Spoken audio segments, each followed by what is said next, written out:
Hello again. This is Math 2232 coming to you from the College of DuPage, and the title of this lecture is The Basel Problem, Euler's Solution, and more. As always, please be an attentive learner while watching this video.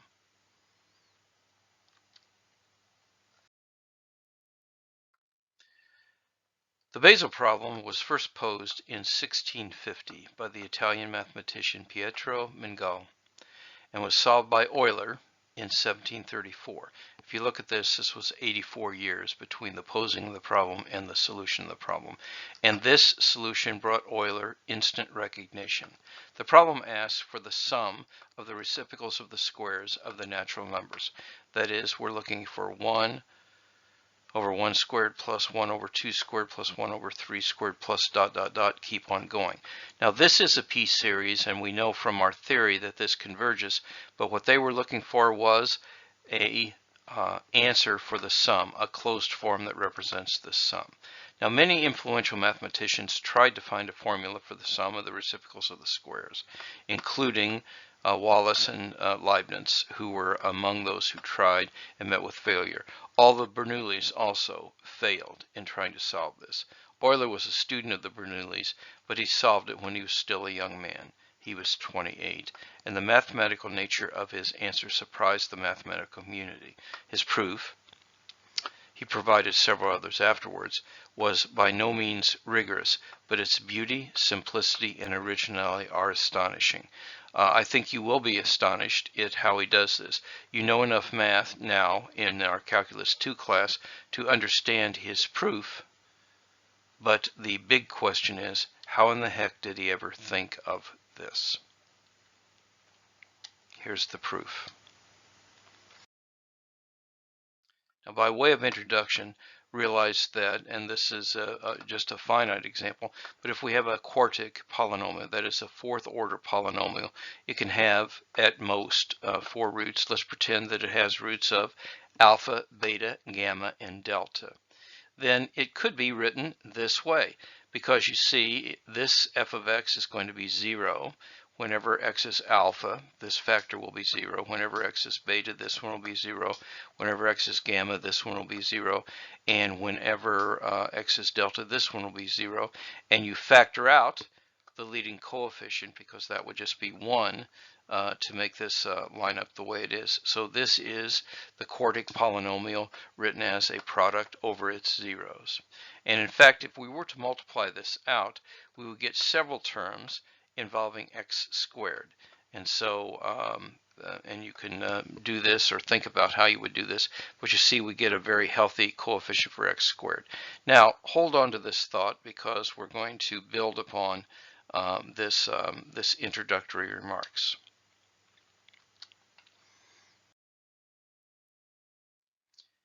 So we're going to consider this function that he invented, but this function is sine of pi x divided by pi x.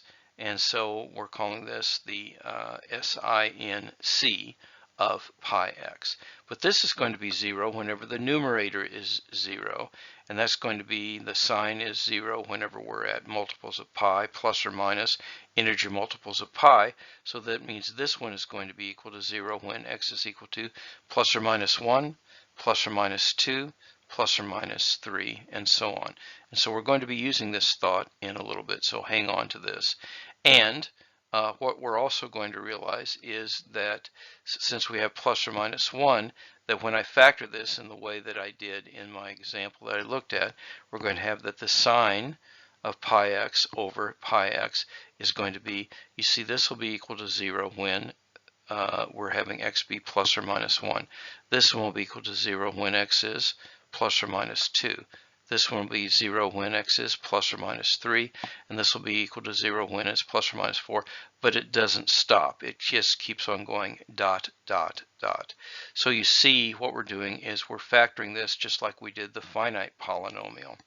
And since the limit as x tends to 0 of pi x over sine of pi x over pi x is 1, we know that the leading coefficient really just could be taken to be 1. Now, so remember that, but now we're going to talk about Taylor series that we've talked about in our class. And Taylor series, as you know, are representations of functions as an infinite sum of terms. And we're going to be talking about what are the Taylor polynomials about 0 for sine x. Well, you know that this is with one non-zero term, this is with two non-zero terms, this is with three non-zero terms. 4 non-zero terms, 5 non-zero terms, 6 non-zero terms, and 7 non-zero terms, and it just keeps on going. This also is an infinite series, and this infinite series will converge to sine x. We talked about that in the class. Now, if we look at the Taylor expansion, not for the sine of, well, if we wanted the Taylor expansion for the sine of pi x, then what I would do is I would substitute pi x in to that equation that we looked at before, the power series, the Maclaurin series, the Taylor series about 0 for pi x. So we just substitute pi x in everywhere. But then we're going to divide it by pi x, and this is going to be the Taylor expansion of this function that we invented, the sine c of x. And so this one, when we do all of that, what will happen is instead of this being x cubed or pi cubed x cubed, we're dividing by pi x, so we get this. But this is going to be 1 minus, this is pi squared x squared over 6, plus this is pi to the fourth x to the fourth over 120, plus dot dot dot. So you see dividing by this shifts these exponents down. And we can think of these equations that we showed before as sort of polynomials. So we're going to take this expression and the earlier expression, and we're going to compare them. Okay, now we knew that this was equal to this, and if we expanded it, what we're going to get is we're going to get a coefficient for x squared. And here, if we multiply all this out and simplify, we find out that the coefficient of x squared is going to be this infinite series. It's going to be minus 1, minus 1/4, minus 1/9, minus 1/16, plus dot dot dot. It just keeps on going. So you see, if we multiply this out and collect terms that are x squared, this is what we get.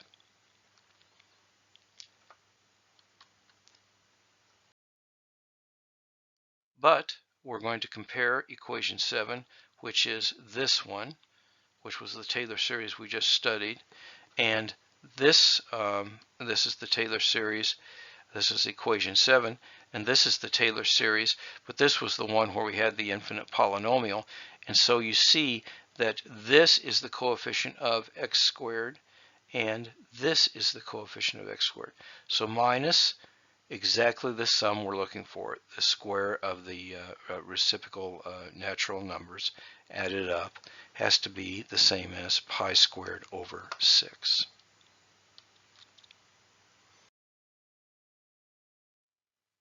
Very clever stuff.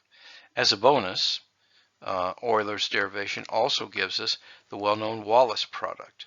So if we substitute x equal 1/2 into equation 6, which is down here, and invert it, we obtain that pi over 2 is equal to 4 over 3, 16 over 15, 36 over 35. And here's the form that we're looking at. It is 2 over 1, 2 over 3, 4 over 3, 4 over 5, 6 over 5, 6 over 7, dot, dot, dot. So what we find is this is another infinite representation of pi, this time as an infinite product. And previously we saw the Gregory arctangent series as an opportunity to estimate pi as well.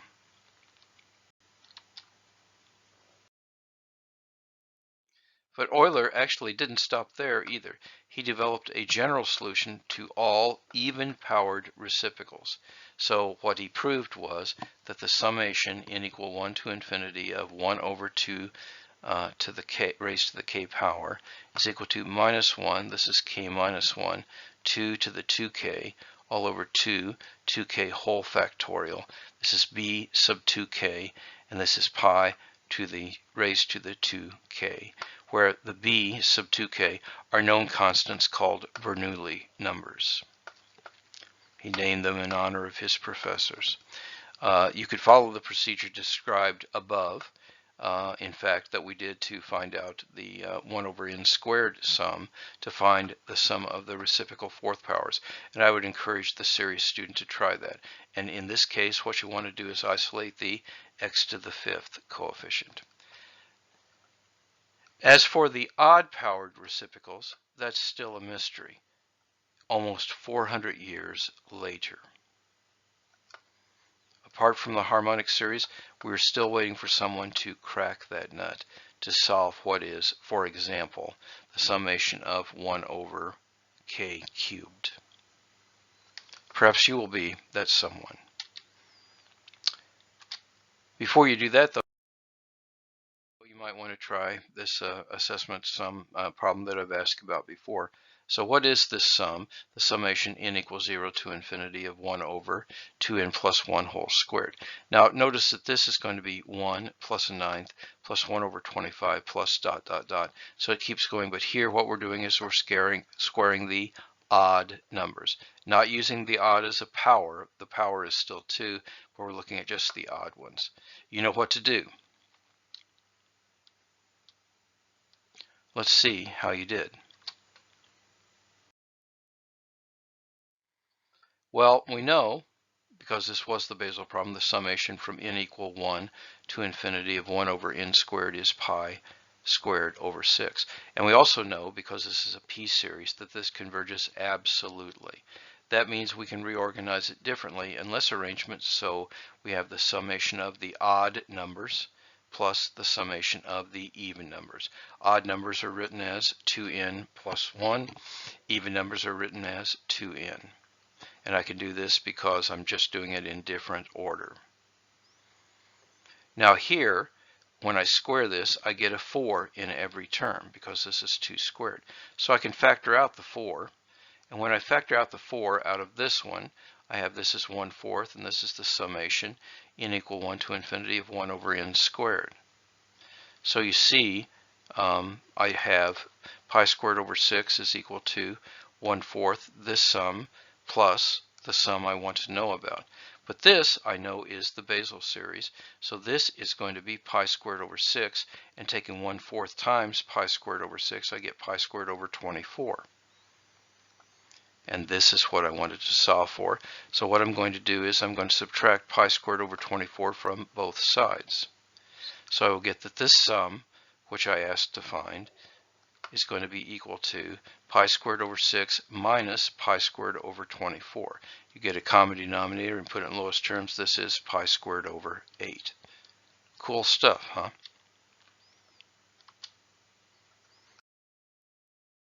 In closing, now more than ever, time is precious. Each day must count. Do the math. It will make you strong. And now, more than ever, take care of yourself and of each other. We're all in this together. May God bless you all.